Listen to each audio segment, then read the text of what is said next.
Let's just cut across to the Prime Minister who's laying the foundation stone in Uttar Pradesh. He has launched projects worth 10 lakh. कृष्णम जी, पूज्य स्वामी कैलाशानंद ब्रह्मचारी जी, पूज्य सदगुरु श्री जितेश्वर जी, विशाल संख्या में पधारे हुए भारत के भिन्न भिन्न कोने से आए हुए पूज्य संतगण और मेरे प्यारे श्रद्धावान भाइयों और बहनों, आज यूपी की धरती से प्रभु राम और प्रभु कृष्ण की भूमि से भक्ति, भाव और आध्यात्म की एक और धारा प्रवाहित होने को लालायित है। आज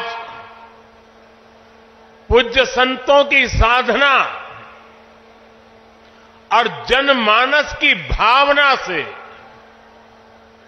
एक और पवित्र धाम की नींव रखी जा रही है। अभी आप संतों आचार्यों की उपस्थिति में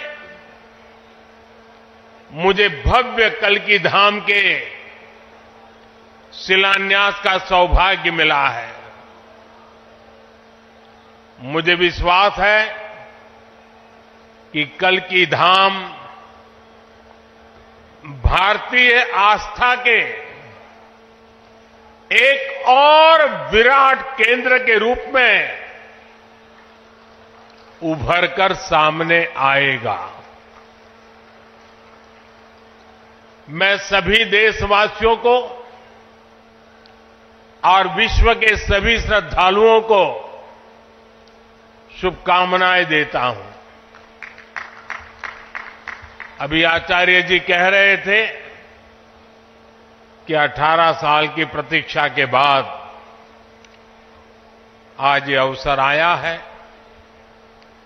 वैसे भी आचार्य जी कई ऐसे अच्छे काम हैं जो कुछ लोग मेरे लिए ही छोड़ करके चले गए हैं।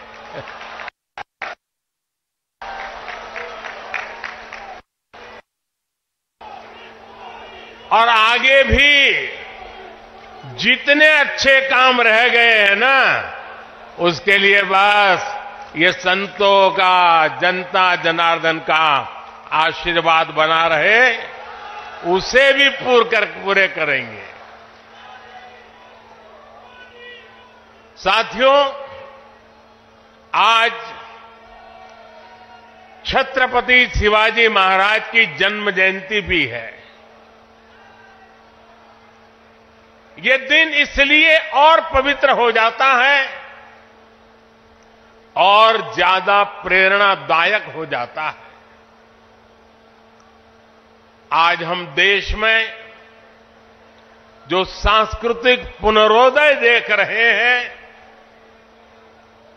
आज अपनी पहचान पर गर्व और उसकी स्थापना का जो आत्मविश्वास दिख रहा है, वो प्रेरणा हमें छत्रपति शिवाजी महाराज से ही मिलती है।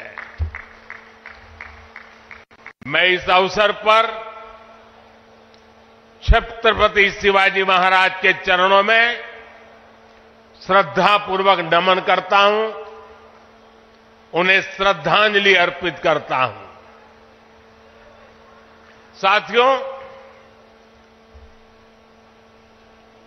पिछले दिनों जब प्रमोद कृष्णम जी मुझे निमंत्रण देने के लिए आए थे, जो बातें उन्होंने बताई उसके आधार पर मैं कह रहा हूं कि आज जितना आनंद उनको हो रहा है, उससे अनेक गुना आनंद उनकी पूज्य माता जी की आत्मा जहां भी होगी उनको होता होगा।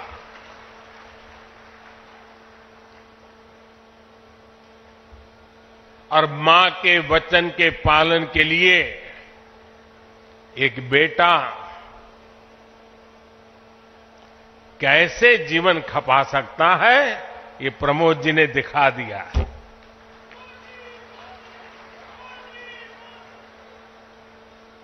प्रमोद कृष्णम जी बता रहे थे कि कई एकड़ में फैला ये विशाल धाम कई मायनों में विशिष्ट होने वाला है। ये एक ऐसा मंदिर होगा, जैसा मुझे उन्होंने पूरा समझाया अभी, जिसमें 10 गर्भगृह होंगे और भगवान के सभी 10 अवतारों को विराजमान किया जाएगा। 10 अवतारों के माध्यम से हमारे शास्त्रों ने केवल मनुष्य ही नहीं बल्कि अलग अलग स्वरूपों में ईश्वरीय अवतार को प्रस्तुत किया गया है। यानी हमने हर जीवन में ईश्वर की ही चेतना के दर्शन किए हैं। हमने ईश्वर के स्वरूप को सिंह में भी देखा, वराह में भी देखा और कच्छप में भी देखा। इन सभी स्वरूपों की एक साथ स्थापना हमारी मान्यताओं की व्यापक छवि प्रस्तुत करेगी। ये ईश्वर की कृपा है कि उन्होंने इस पवित्र यज्ञ में मुझे माध्यम बनाया है, इस शिलान्यास का अवसर दिया है। और अभी जब वो स्वागत प्रवचन कर रहे थे तब उन्होंने कहा कि हर किसी के पास कुछ न कुछ देने को होता है, मेरे पास कुछ नहीं है, मैं सिर्फ भावना व्यक्त कर सकता हूं। प्रमोद जी, अच्छा हुआ कुछ दिया नहीं, वरना जमाना ऐसा बदल गया है कि अगर आज के युग में सुदामा श्री कृष्ण को एक पोटली में चावल देते, वीडियो निकल आती, सुप्रीम कोर्ट में पीआई हो जाती और जजमेंट आता कि भगवान कृष्ण को भ्रष्टाचार में कुछ दिया गया और भगवान कृष्ण भ्रष्टाचार कर रहे थे। इस वक्त में हम जुगर रहे और इससे अच्छा है कि आपने भावना प्रकट की और कुछ दिया नहीं।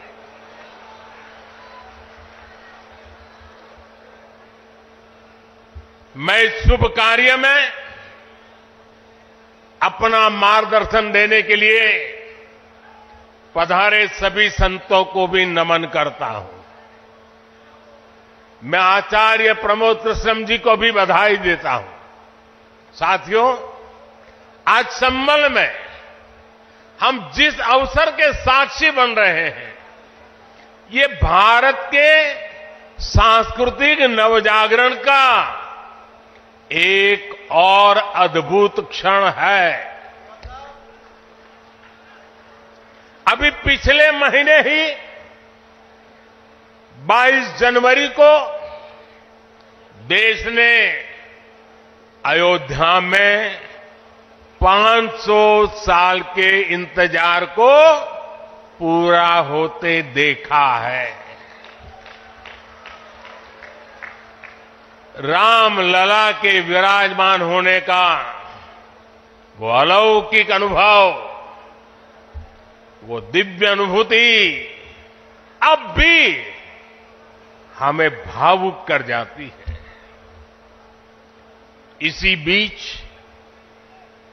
हम देश से सैकड़ों किलोमीटर दूर अरब की धरती पर अबू धाबी में पहले विराट मंदिर के लोकार्पण के साक्षी भी बने हैं। पहले जो कल्पना से भी परे था, अब वो हकीकत बन चुका है। और अब हम यहां संभल में भव्य कल की धाम के शिलान्यास के गवाह बन रहे हैं। भाई और बहनों, एक के बाद एक ऐसे आध्यात्मिक अनुभव, सांस्कृतिक गौरव के ये पल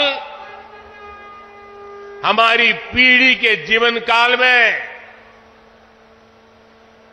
इसका आना, इससे बड़ा सौभाग्य क्या हो सकता है।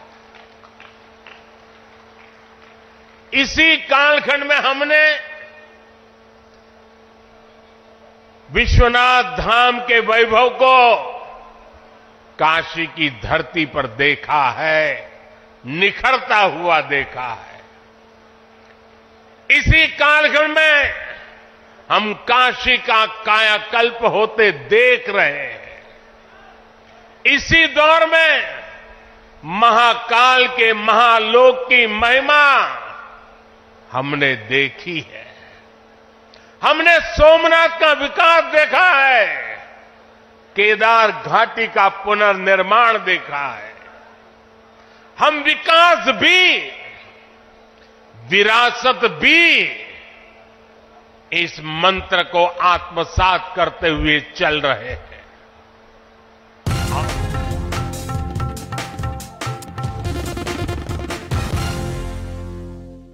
भविष्य को लेकर इस तरह की अवधारणा लिखी गई। हजारों वर्ष बाद की घटनाओं के लिए भी सोचा गया। ये कितना अद्भुत है। और ये भी कितना अद्भुत है कि आज प्रमोद कृष्णम जैसे लोग पूरे विश्वास के साथ उन मान्यताओं को आगे बढ़ा रहे हैं, अपना जीवन खपा रहे हैं। वो भगवान कल्कि के लिए मंदिर बना रहे हैं, उनकी आराधना कर रहे हैं। हजारों वर्ष बाद की आस्था और अभी से उसकी तैयारी, यानी हम लोग भविष्य को लेकर कितने तैयार रहने वाले लोग हैं। इसके लिए तो प्रमोद कृष्णम जी वाकई सराहना के पात्र है। मैं तो प्रमोद कृष्णम जी को एक राजनीतिक व्यक्ति के रूप में दूर से जानता था, मेरा परिचय नहीं था। लेकिन अभी जब कुछ दिन पहले मेरी उनसे पहली मुलाकात हुई तो ये भी पता चला कि वो ऐसे धार्मिक आध्यात्मिक कार्यों में कितनी मेहनत से लगे रहते हैं। कल की मंदिर के लिए इन्हें पिछली सरकारों से लंबी लड़ाई लड़नी पड़ी, कोर्ट के चक्कर भी लगाने पड़े। वो मुझे बता रहे थे कि एक समय उन्हें कहा जा रहा था कि मंदिर बनाने से शांति व्यवस्था बिगड़ जाएगी। आज हमारी सरकार में प्रमोद कृष्णम जी निश्चिंत होकर इस काम को शुरू कर पाए हैं।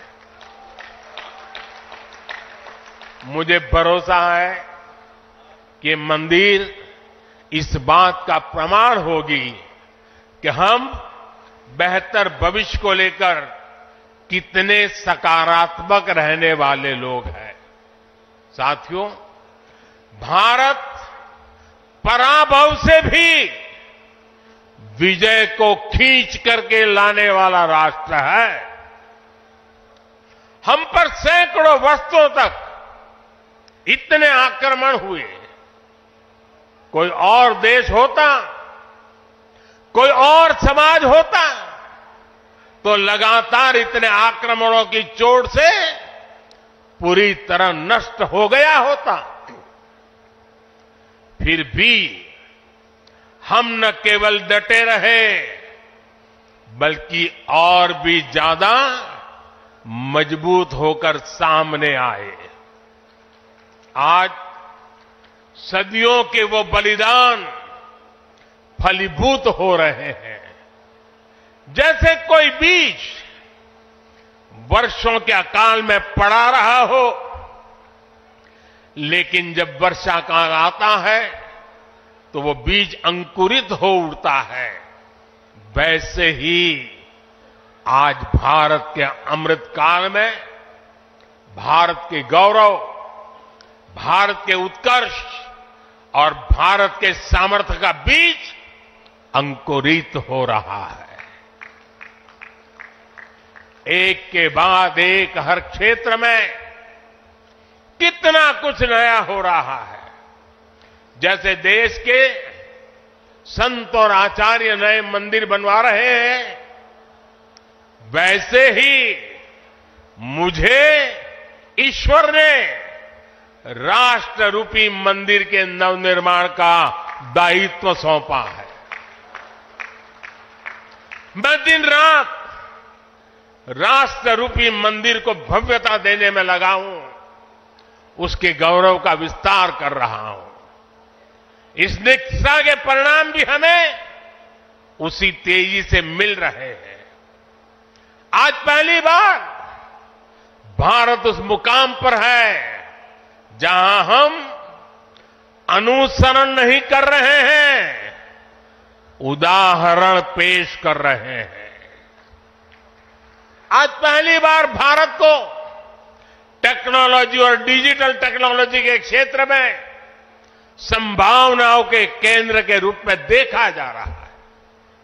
हमारी पहचान इनोवेशन हब के तौर पर हो रही है। हम पहली बार दुनिया की 5वीं सबसे बड़ी अर्थव्यवस्था जैसे बड़े मुकाम पर पहुंचे हैं। हम चंद्रमा के दक्षिण ध्रुव तक पहुंचने वाले पहले देश बने हैं। पहली बार भारत में वंदे भारत और नमो भारत जैसी आधुनिक ट्रेनें चल रही है। पहली बार भारत में बुलेट ट्रेन चलने की तैयारी हो रही है। पहली बार हाईटेक हाईवे, एक्सप्रेसवे का इतना बड़ा नेटवर्क और उसकी ताकत देश के पास है। पहली बार भारत का नागरिक, चाहे वो दुनिया के किसी भी देश में हो, अपने आप को इतना गौरवान्वित महसूस करता है। देश में सकारात्मक सोच और आत्मविश्वास का ये जो ज्वार हम देख रहे हैं, ये एक अद्भुत अनुभूति है। इसलिए आज हमारी शक्ति भी अनंत है और हमारे लिए संभावनाएं भी अपार है। साथियों, राष्ट्र को सफल होने के लिए ऊर्जा सामूहिकता से मिलती है। हमारे वेद कहते हैं, सहस्त्र शीर्षा पुरुष, सहस्त्र शीर्षा पुरुष, सहस्त्राक्ष सहस्त्रपाद, अर्थात निर्माण के लिए हजारों, लाखों, करोड़ों हाथ है। गतिमान होने के लिए हजारों, लाखों, करोड़ों पैर है। आज हमें भारत में उसी विराट चेतना के दर्शन हो रहे हैं। सबका साथ, सबका विकास, सबका विश्वास और सबका प्रयास, इस भावना से हर देशवासी एक भाव से, एक संकल्प से राष्ट्र के लिए काम कर रहा है। आप पिछले 10 वर्षों में कार्यों के विस्तार को देखिए। 4 करोड़ से ज्यादा लोगों को प्रधानमंत्री आवास योजना के तहत पक्के घर,